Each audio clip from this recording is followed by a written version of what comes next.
We're going to play the same brethren, Sadhguru, talking about karma. You know, karma, people say karma. For those of you who don't know what karma is saying that whatever you do, whether it's bad or good, it come back to you. So if you do something bad, eventually that badness will come back. And if you do something or things good, eventually good will come back to you. That is a term they use named karma. A lot of us is surrounded by bad karma. Some of us is surrounded by good karma. The bad karma that you are surrounded by, sometimes you have to really check yourself to find out why is it that you are surrounded by so much bad karmas. Likewise, good karma. You have to check yourself and say, oh, what have I done to deserve such goodness in my life? So we want to play the guru talking about karma.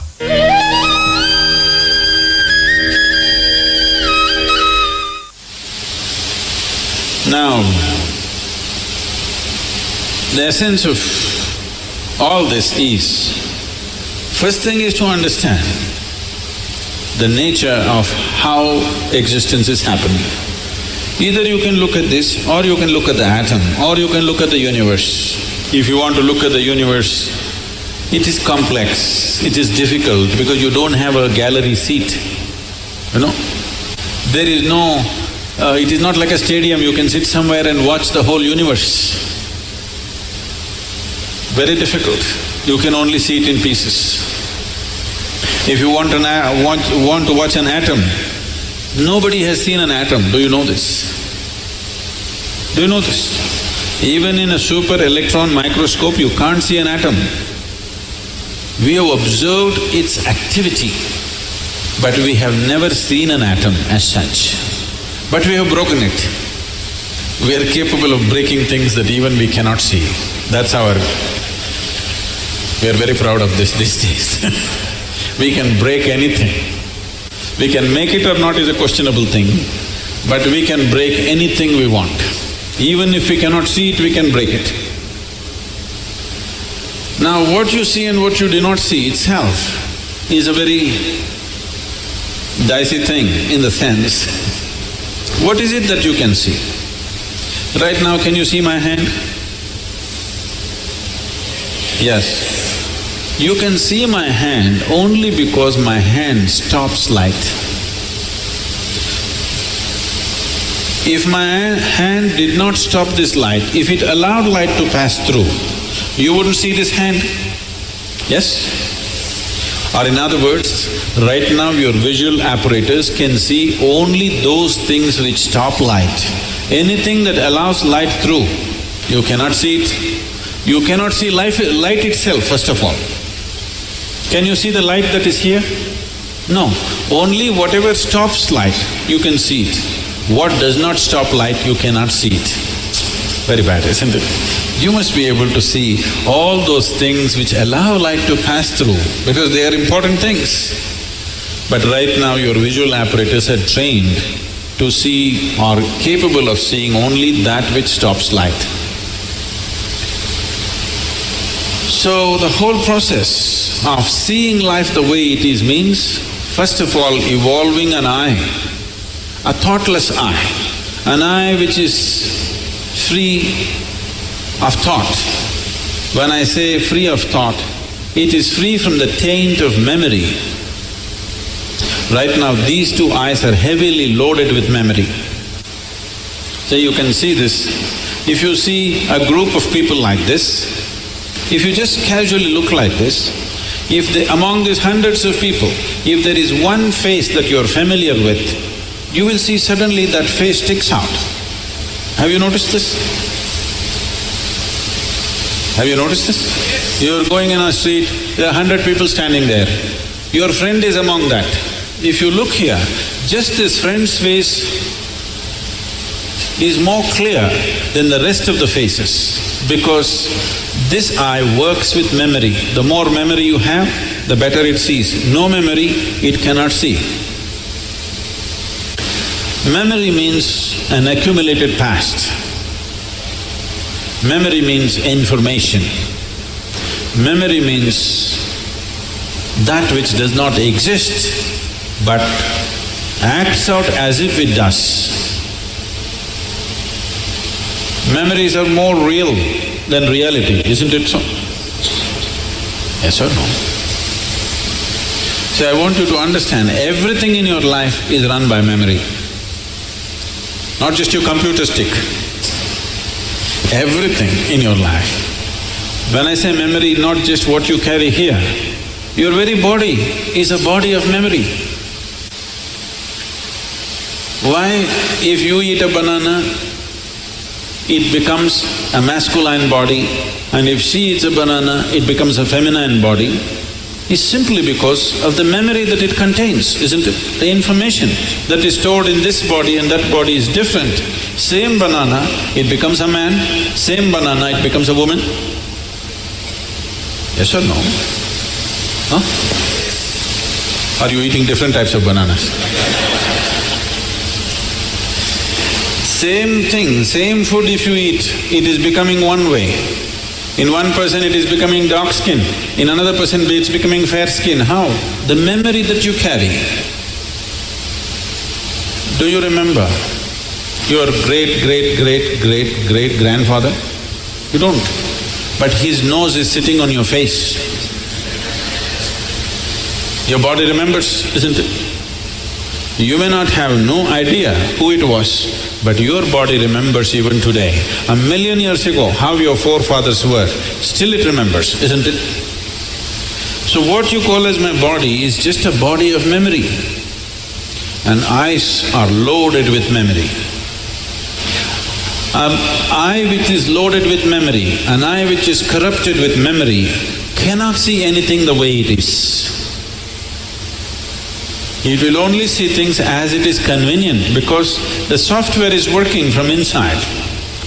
It will not allow you to see anything the way it is. This is what traditionally we are referring to as karma. It is there in your body, it is there in your energies, it is there in the way your chemical reactions happen, it is there in your brain, it is there in your mind, it is there in everything. In the very physical energy that you carry, there is memory, because you will see each person's energies behave differently from the other simply because of the type of memory it carries. If you want to get rid of this, it's a long process, and if you get rid of this, dismantling of the personality and the body will happen. So another way is to create a distance from it. Just hold it little away. When you want to play with it, you play with it. When you want to switch it off, you must be able to switch it off. So for this, an external view is needed. Right now, your ears are loaded with memory, your eyes are loaded with memory, your tongue is loaded with memory. Why? If you are born in Karnataka, if you go to North India, food doesn't taste good, is because the tongue is loaded with memory. Yes or no? Have you suffered this or no? You went north and they said aloo bhaji, aloo aloo matar, aloo palak, aloo parota, aloo, they said. You couldn't stay there because your tongue is loaded with memory. It wants the same things back, otherwise it will suffer. So what being loaded with memory means is a cocoon of the past is holding you. It will not allow you to even move into the present. A cocoon of the past holds you, and you allow it to do this because it feels safe. It creates a cocoon. There is safety, but in safety there is also imprisonment. You're really safe if we lock you up in a safe, isn't it? But the problem is you can't get out. That's the whole problem. Walls that you build as self-protection, they also become the walls of self-imprisonment. That is the nature of life. If you lock yourself from inside or outside, it's the same thing.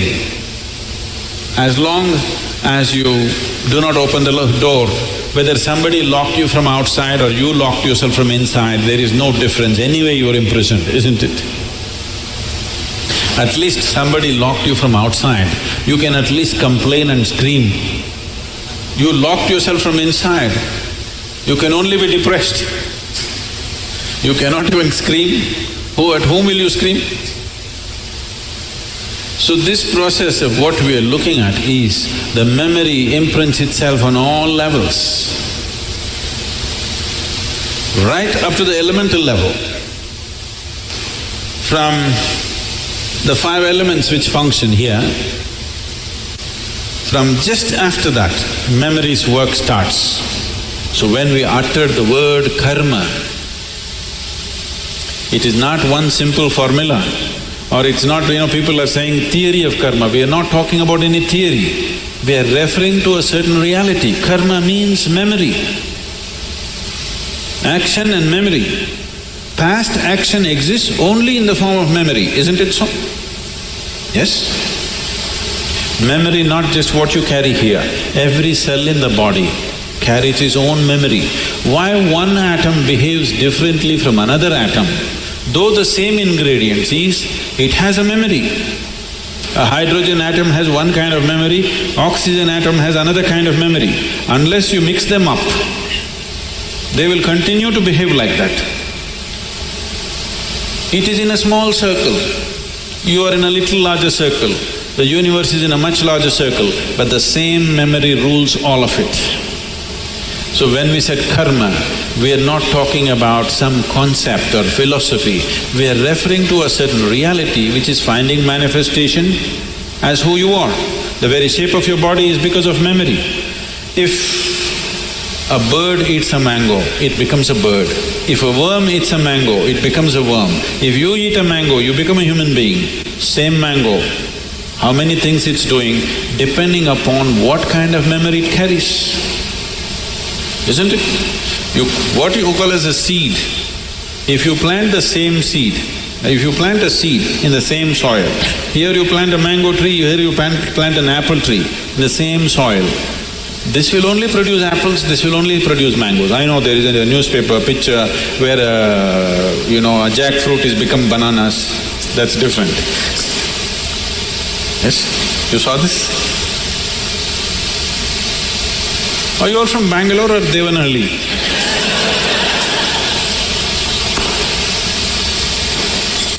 No, you didn't see this. A bunch of bananas are coming out of a jackfruit for some reason. And that's a freak. And that's happened because of some mix-up. We don't know who did the mix-up. But essentially, if you… in the same soil, if you plant an apple seed and a mango seed, this will only produce apples, this will only produce mangoes, because seed is a certain amount of memory, isn't it? Whether it is a seed of a plant or your father's seed which entered your mother's womb, it is just memory and memory and memory, isn't it so? This is karma, and this goes right back, right up to the elemental level. Everything is memory. Only the pure element is free from memory. So the idea, when we're starting off Bhutesha, because that's the most important thing, that he mastered the elements, that's why we bow down to him, because he mastered the elements, he has an eye which has no memory, a taintless eye which sees everything just the way it is. So yoga essentially means developing an eye which is not contaminated by memory, which simply sees. It does not see things the way your memory perverts it. It simply sees everything the way it is. This eye will see those things which do not stop light. Right now, these two eyes can only see what stops light.